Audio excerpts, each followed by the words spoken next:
Bom dia, bom dia. Foi lançado, né, um novo livro de Domenico Starnone no Brasil, que foi lançado na Itália em 2019 e aqui em 2020 a editora Todavia lançou recentemente esse livro aqui, Segredos, né, de autoria desse italiano, nascido em 1943, então ele está com quase 80 anos de idade. E esse livro, Segredos, ele é antecedido por outros dois livros também de Starnone, publicado pela Todavia. O primeiro foi esse aqui, Laços, né? E logo depois a Todavia publicou esse aqui, Assombrações. E são livros pequenos, né? Não são livros volumosos, são livros pequenos. Segredos também não é... Se ele é rapidinho, não é um livro volumoso, mas eles são intensos enquanto um mergulho no mundo emocional, psicológico dos personagens, né? E essa é uma marca muito interessante que eu vi nesses três livros. Eu não conhecia Starnone, comecei a conhecê-lo por essas publicações da Todavia, e eu suspeito que nunca houve trabalhos de Starnone publicados no Brasil, sabe? Só acontecendo a partir das publicações que a Todavia trouxe. E assim, eu gostei muito desse autor, não vou falar aqui especificamente de nenhum livro não, por conta de algo que eu também gosto muito de Elena Ferrante, né? Uma autora igualmente italiana, que é essa abordagem do cotidiano e com personagens muito realistas, né? Os personagens, eles são realistas até na incoerência que eles têm. São personagens contraditórios, não tem um bonzinho e um mauzinho e esses ficam eternamente estatelados, né, naquele papel dramático a eles concedido, né? Não, são personagens em contradição e nós nos encontramos nessa contradição. Eu gosto muito disso aqui porque uma vez eu estava numa palestra para 300 professores, né, do Vale do Aço. E eu fiz essa palestra, tal, os professores depois, alguns vieram até a mim, sabe? E uma me elogiando muito, falou para mim assim, nossa, você tem uma luz, sabe? Você parece iluminado. Eu ri para ela, falei, não sou tão iluminado assim, não. Tem uma parte muito ruim em mim. Aí ela assim, não acredito que você tem uma parte ruim. Falei, não, tem uma parte demoníaca que me habita. Ela, que isso? Quantos por cento você acha que é essa parte? Uns 60%. Ela ficou horrorizada, mas o que eu acho legal nessas coisas que nós somos bonzinhos, nós não somos estáveis, nós não somos garantia, né? E esses personagens, tanto de Elena Ferrante quanto de Domenico Starnone, são personagens humanos nesse sentido de que eles não são exemplos de bela conduta, mas também não são ruins, não são assim, olha, que pessoas deploráveis, né? Que pessoas más, não. Eles carregam consigo essa contradição que nós carregamos, né? Mesmo que a gente carregue contradições que a gente não admita, né?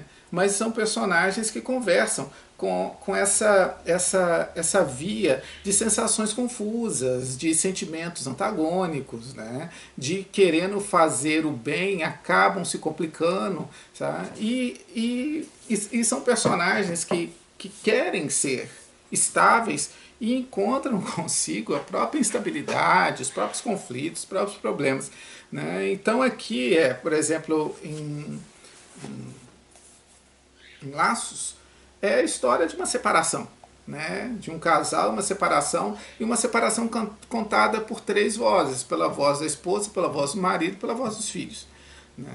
E aí a gente vê que a esposa, marido e filhos, eles têm seus altos e baixos, suas flutuações, né? Aqui, por exemplo, em Assombrações, marca muito a relação de um avô com um neto de 4 anos de idade, se não me engano. E junto com essas recordações do avô, ele vem a vida dele, a vida desse avô, e igualmente as contradições de sentimentos e de afetos, né, nas relações familiares.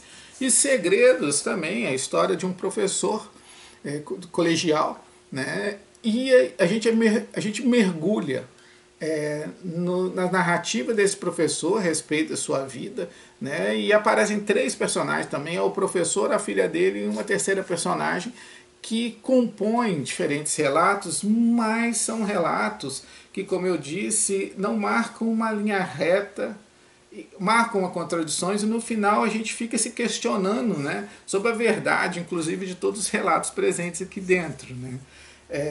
Então o Starnone ele traz, junto com a Helena Ferrante, essa marca desses personagens que são tão ruins, sendo também tão bons, né?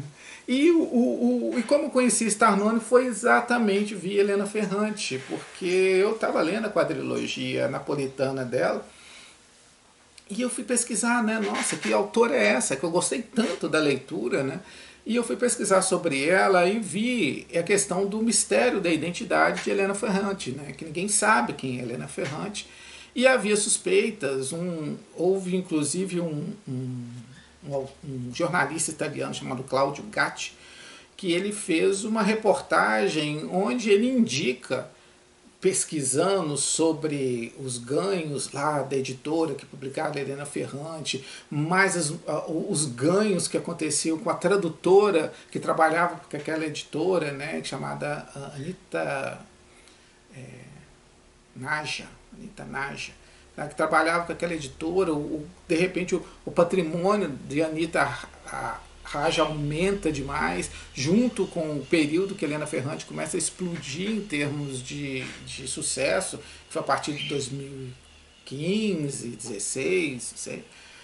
E Domenico Starnone, autor dessas três obras que eu citei aqui, publicadas pelo Todavia, Domenico Starnone é o marido de Anita Raja, né? E começa também, esse jornalista começa a ver os ganhos, né, que Domenico Starnone também compra apartamento, compra um sítiozinho, né, e ele começa a levantar a grande suspeita que Domenico Starnone ou Anita Raja sejam Helena Ferrante, né? Houve antes disso, antes dessa pesquisa desse jornalista, houve um outro escritor italiano, um escritor jornalista italiano, que inclusive colocou textos de Starnone e textos de Ferrante para serem analisados num programa, né, de computador que via essa semelhança de narrativas, e o programa deu uma alta compatibilidade que Starnone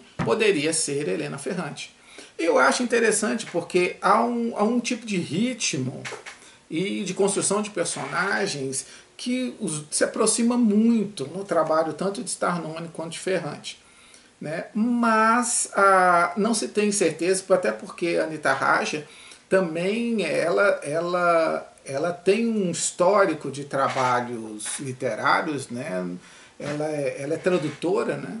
E enquanto tradutora ela teve contatos, por exemplo, com uma literatura construída por mulheres que trazem essa vertente narrativa na primeira pessoa, né? Ela traduzia principalmente autoras alemãs, e isso parece que também pode ter sido uma grande influência para Anita Raja na construção dos personagens, caso ela seja Helena Ferrante. Outros supõem que Anita Raja e Domenico Starnone são dois que constroem as histórias de Ferrante, né? O Ferrante não é escrito nem por Anita Raja, nem por Starnone, mas é uma construção de dois. Mas assim, essa questão em torno de Helena Ferrante emergiu, né?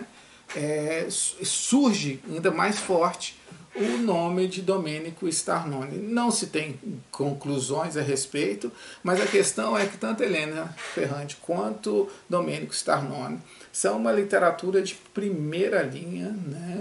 Uma narrativa muito intimista, que pega o leitor não pelas reviravoltas emocionantes, pela ação incessante, mas pela riqueza da análise emocional psicológica dos personagens. É um tipo de literatura que eu gosto muito, né? Talvez mesmo que eu seja psicólogo, né? Trabalho bem com essa questão dessas contradições de todos nós, né?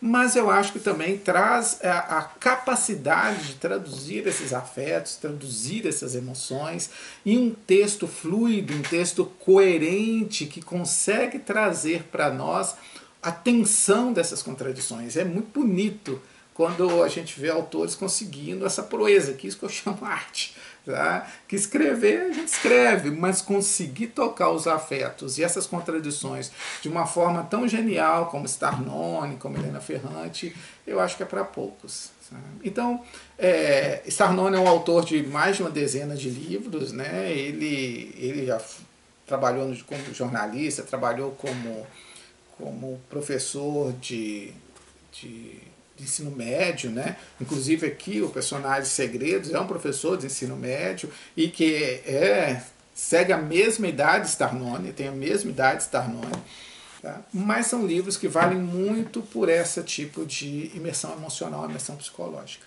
Eu aconselho de olhos fechados esse autor para quem gosta, por exemplo, porque tem apreciação para trabalhos de narrativa em primeira pessoa que marca essa análise psicológica e emocional dos personagens, né?